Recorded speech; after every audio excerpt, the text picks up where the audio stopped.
The last race, we changed the debate. This race, with your help and God's grace, we can change this nation. Join us. Join us. RickSantorum.com, and let's take back America. God bless you. God bless America. And with that, Rick Santorum is back in the presidential race, and joining us right now is former senator from the great state of Pennsylvania and former GOP presidential candidate, of course, Senator Rick Santorum. Hello, my friend. I'm doing great, Steve. How are you? I'm doing well. What was the deciding factor? Well, I felt like we had a very, as I said when I announced on the factory floor in Western Pennsylvania, I think we have a vision for America that's different than, frankly, any Republican or obviously any Democrat that really focuses on using conservative principles to get people back to work, particularly those who don't have college degrees, who are struggling to make ends meet in America. And we're looking for an economic vision that's going to create jobs and opportunities for the ladder of success to reach down to everybody. And that plus the national security piece, I'm really concerned about, as we see just the last few days on this NSA debate, having someone with real experience and knowledge and understanding of the threat that the enemy presents, and a plan to win those battles to keep us safe. Do you think, let me ask you this, do you have to change? Of course, circumstances on the ground have changed, both economically, not for the better, and national security-wise, not for the better. But do you have to change your personal approach in any way? Do you plan to, going around this time as compared to last time? I'm not saying there was anything wrong with it last time, but do you, in the analysis, say, okay, I'm going to do this differently? Well, we went up against the established candidate who outspent me 4 or 5 to 1, I think, in most states, and we're able to win 11 states and 4 million votes. So we did some things right last time, but I would argue we didn't do enough. And if we had done enough, I think we would have won. I think the focus on the issues of creating opportunities for Americans. Last race, sometimes the race tended to get into who's the better conservative alternative to Mitt Romney, and we spent less time laying out a vision to really attract people and not worry about who the other candidates are. And that's where I am at this point. People say, what about this candidate? I don't really care what candidate runs. No candidate has the message that we have. None have the experience on national security. None have the experience in Washington and standing up for principle and getting things done. That combination is an important combination. And I feel like no one has ever successfully run for president and coming in a strong second, and has that base of support holding over from the last time. So I feel like we have a lot going for us in this race, and it's just going to take time for those factors to come into play, and I think put us at the top in the end. Now, without addressing anybody specifically, there's a much more crowded field this time, and it's not finished yet. And of course, it brings up the topic of the Fox debate. That's that first big debate where you have to reach a certain threshold in the polls. Yeah. What do you think of that setup? Well, I think we should have a debate that allows all the legitimate candidates in the race. I mean, if you're someone like a governor of Ohio or a successful businesswoman or a United States senator, these are former governor of New York.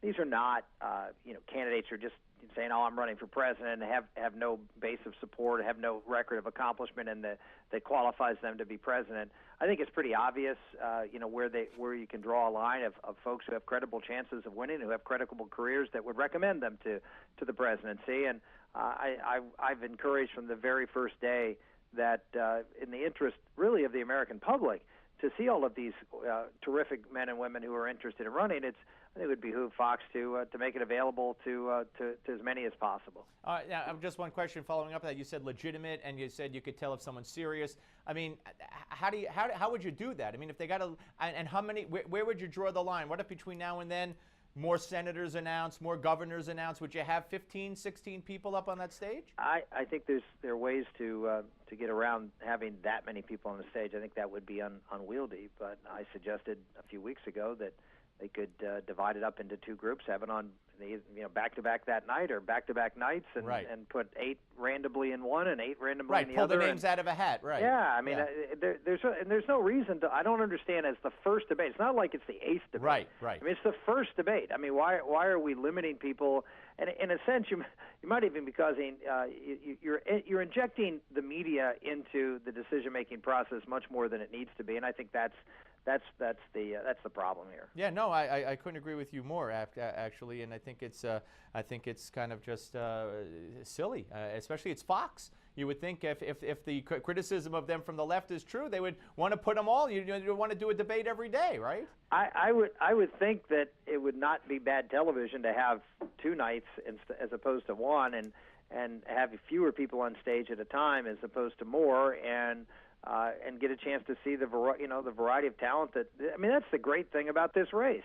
There are a lot of really wonderful folks who've given a lot to this country and that are wanting to step forward and serve, and I think that should be celebrated as a positive, not seen as a problem. Right, and of course the left is playing on that expanded field and making jokes about it, but the stories of so many of the people in the race, including your own, but there's Hispanics in the race, there's a female in the race, there's governors in the race, there's senators and former senators. I mean, there are so many stories that, Rick, if they were Democrats, we would know all these stories. Oh, of course, they'd be celebrating the richness and the depth of the bench of the Democratic Party, and how it's amazing that there's so many qualified people that the Democrats have cultivated.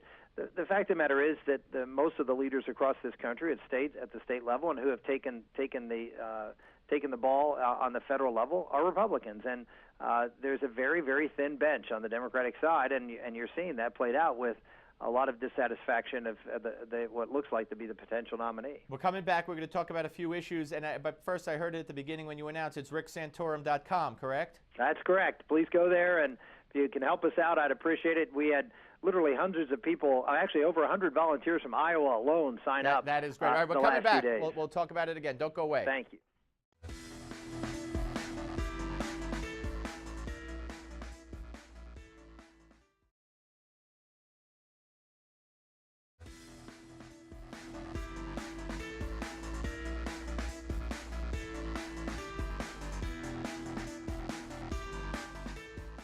His office came out and said it was a poor attempt at satire. Oh, yeah, let's But if you read it, it's hard to see where the satire It is. doesn't really look like satire, but maybe Bernie's a little more subtle now than he was then. No. But anyway, Can we play the quick game? I hate to do it every time. I love to. What if a Republican? Yes, exactly. That is the only reason. This is irrelevant to today. But Right. what if a Because Republican? the Democrats said. What we got Rick Santorum coming here. What if Rick Santorum Oh, my in his gosh. 20s had written that women fantasize about being raped? Would he be on this show today? Don't even say. Would he still be in the race? And welcome back, folks. Senator Rick Santorum rejoins us, and I've asked that question generically. I would not have pegged you with it for any reason, even in an example and a hypothetical, but they did. So the answer would be what? If you had written something like that, or if any one of your Republican colleagues had written something like that, what would the reaction be? And would you be in the race today, or they be in the race today? Yeah, it gets a little bit much that every time some Democrat does something that is clearly out of bounds, somehow or another that my name gets thrown in as somehow that you're the antithesis of this. I mean, when you stand up for moral principles, you expect to get hammered for standing up for what you believe in. But the continuing assault by many on the left who just love to bring my name back in here. Simply because I stand for an institution that's been around for 5,000 years, simply because I stand for the dignity of all human life. It gets a little tiresome and a little old. And why don't we try to get past that and try to look at the issues that are important for this country instead of continuing trying to stereotype people because you can do so for laughs. I agree with you, and far be it from me to come to the defense of Joe Scarborough because he and I have had our differences.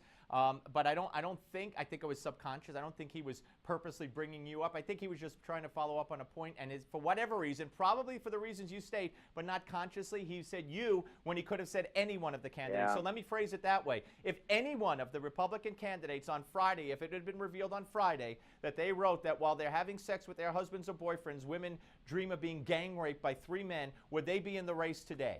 Out. Right. Completely out. Yeah. It wouldn't even be a. It would be the lead on every single liberal network. And it would Rick, be they're the not lead even in the New York talking Times. about it. Of No course one's they are. talking about it. Because if you're a liberal, you can do anything. There's nothing you can't do as long as you hold the values that they hold.